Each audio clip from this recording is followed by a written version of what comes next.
Okay, hello everyone. Today we'll be diving into the topic of position paper. So we're going to explore what a position paper is and why it's essential and how to effectively write one. So let's get started by understanding the structure and purpose of a position paper. Okay, now what is a position paper? A position paper is a document that represents or presents an argument on a specific issue. So it clearly states your stance or opinion, which is, of course, backed by evidence. Position paper are common in academic, political, and professional contexts, and they are especially useful for presenting arguments in a structured and persuasive way.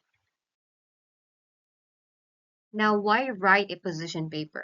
There are several reasons to write a position paper. It helps you share your opinions on an issue, provides a summary of your research, and enhance your writing skills.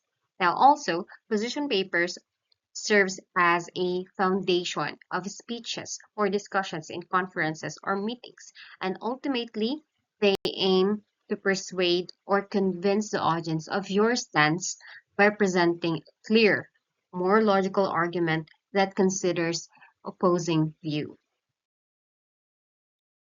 Now, what is the purpose of a position paper? The primary purpose of a position paper is to convince the audience of your viewpoint. So it shows that you have a deeper understanding or deep understanding of the topic and can present a well thought out argument. Additionally, position papers demonstrate your consideration of alternative perspectives, which strengthens your argument. Okay, now just like any other writing, position paper has its own structure.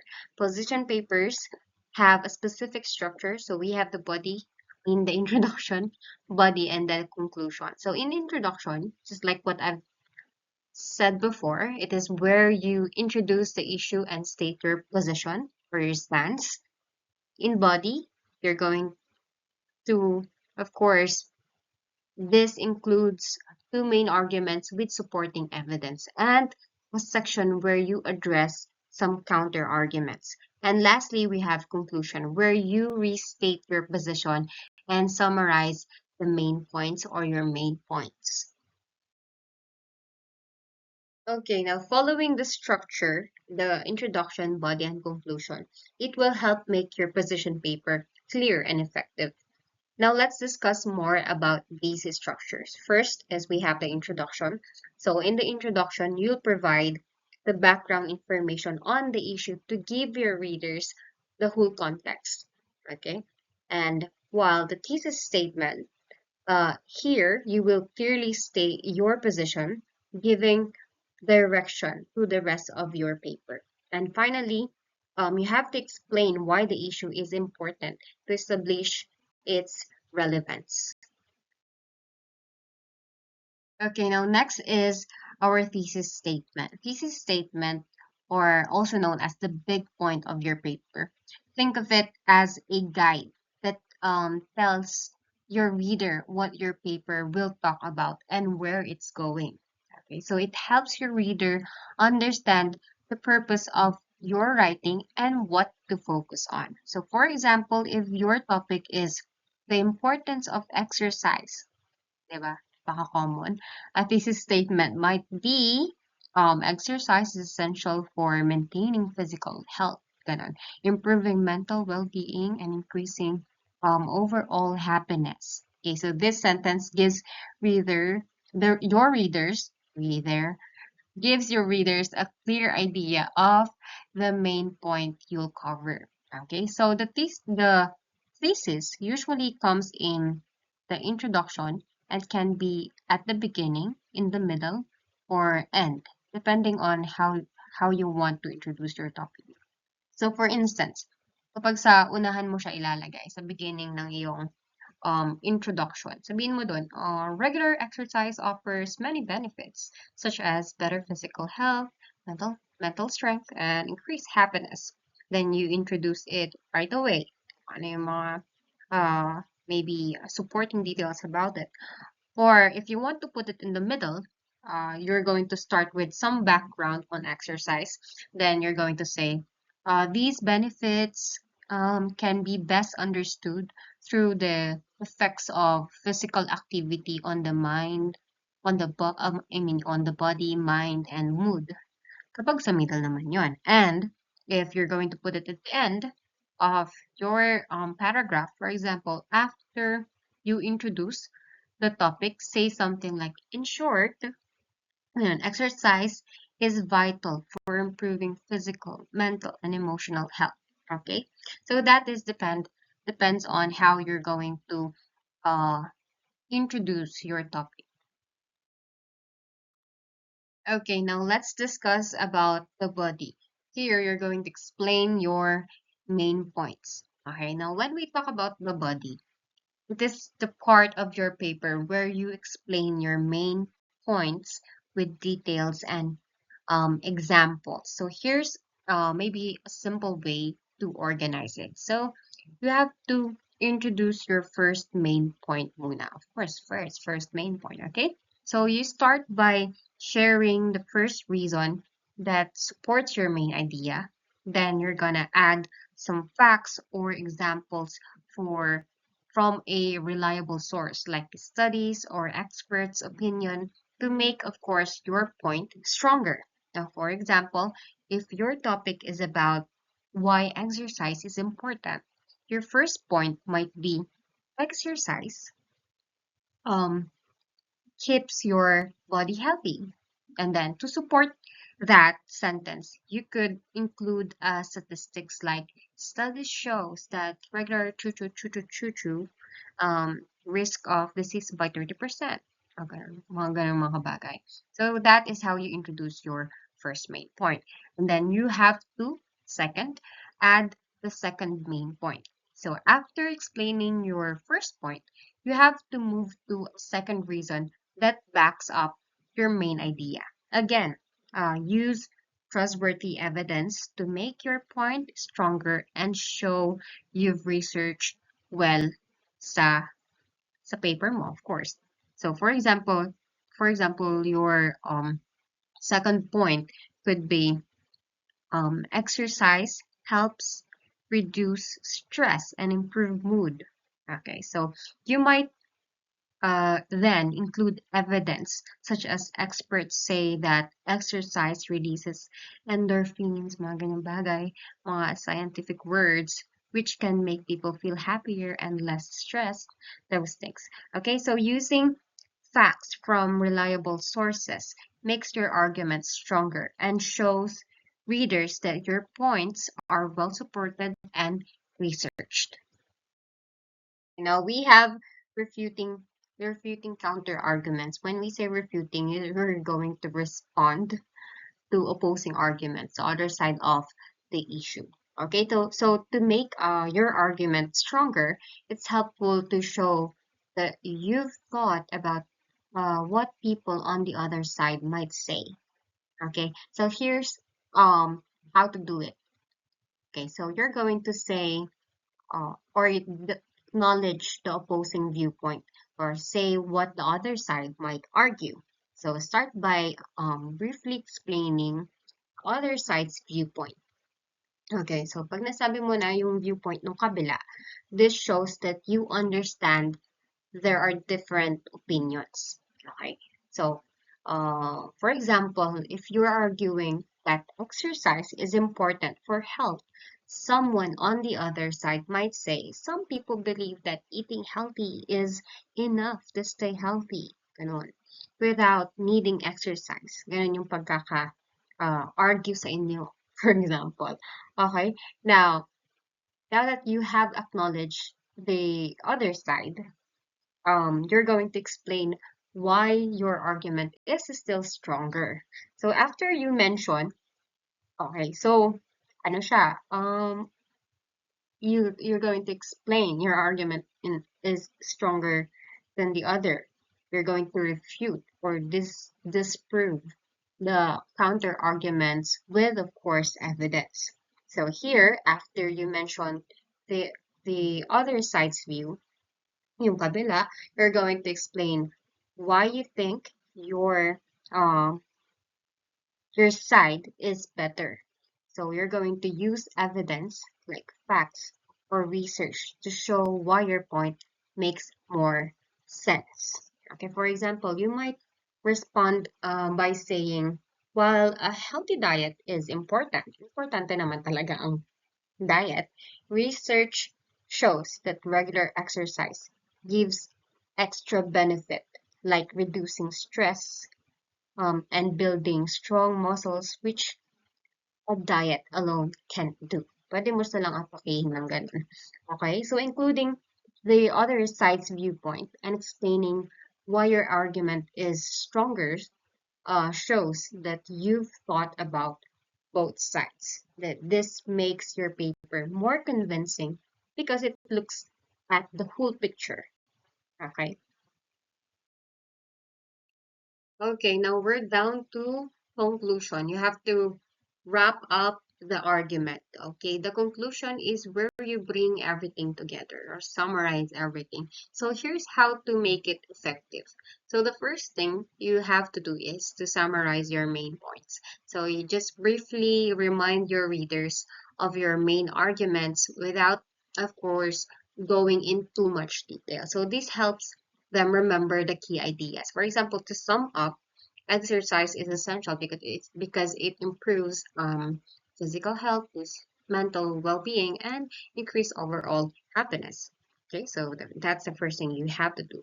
Second is to reaffirm your position. So clearly restate your viewpoints so readers are reminded of where you stand on the issue. So um, for example, you have to say regular exercise is necessary for a healthy, balanced life. Okay, and with a call to action or suggest next step. So you're going to leave your readers with something to think about or do. So this could be a suggestion, call to action, or an idea about what could happen next. Okay, so for example, we should all make exercise a regular part of our lives. Ganon, di ba? Even small changes like walking daily. Schools and workplaces could also encourage physical activities to support community health. Ganon. May ganong atake. Okay, so this closing gives readers a clear idea of what you believe and a sense of what can be done going forward. Okay, so that will make your paper appear stronger than the other. Right. So after that, a wild discussion, I'll be giving you some tips for writing a strong position paper. So here are some tips to make your position paper convincing and well written. Now, okay.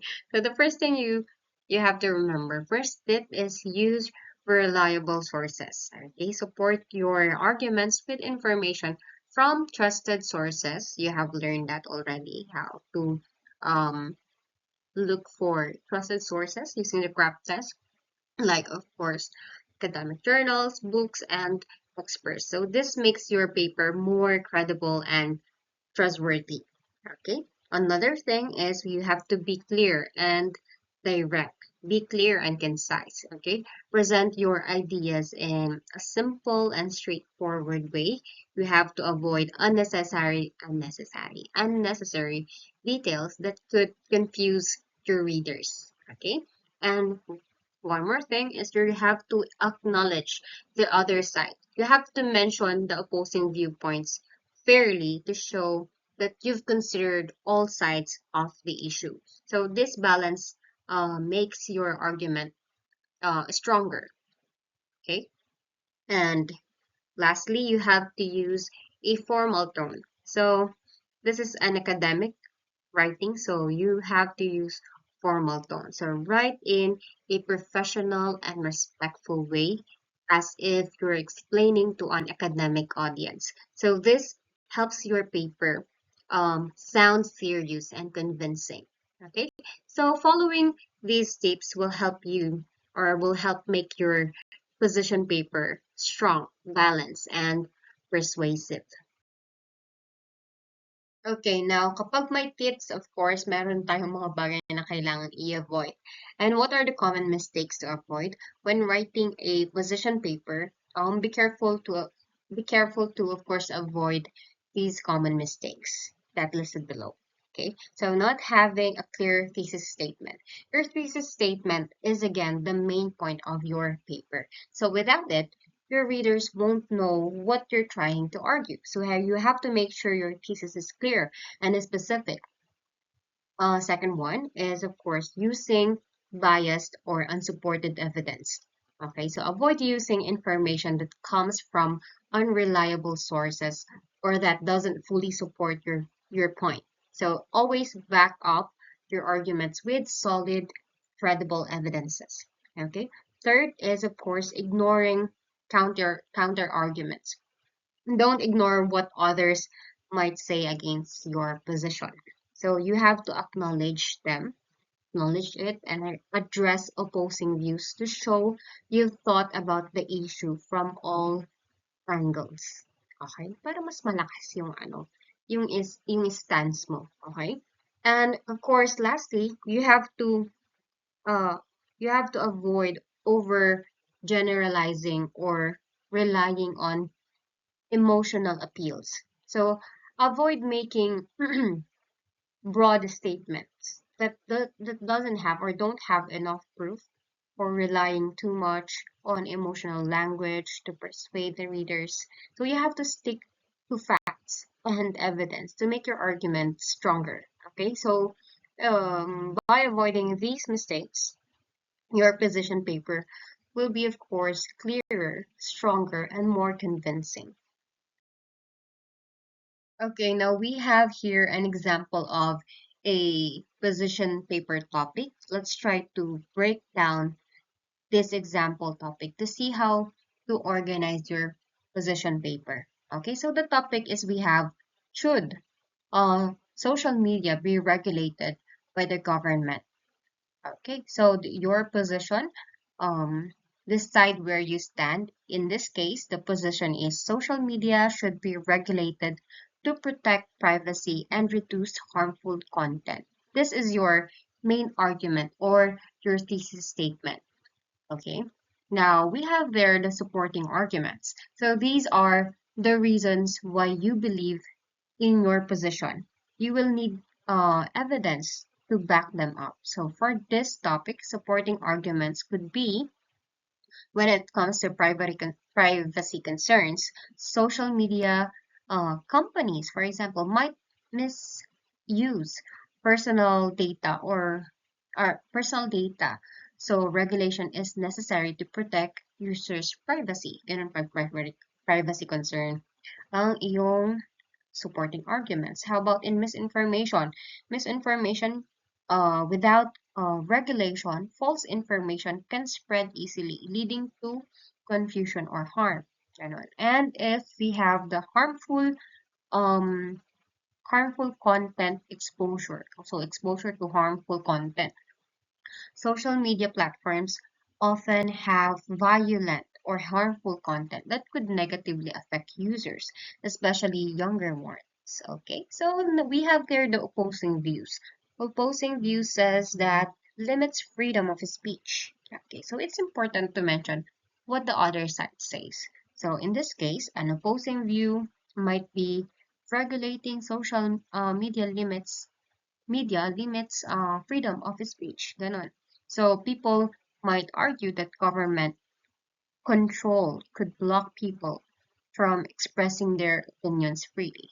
Okay, so this example, I mean, shows how to organize your topic by clearly stating your position.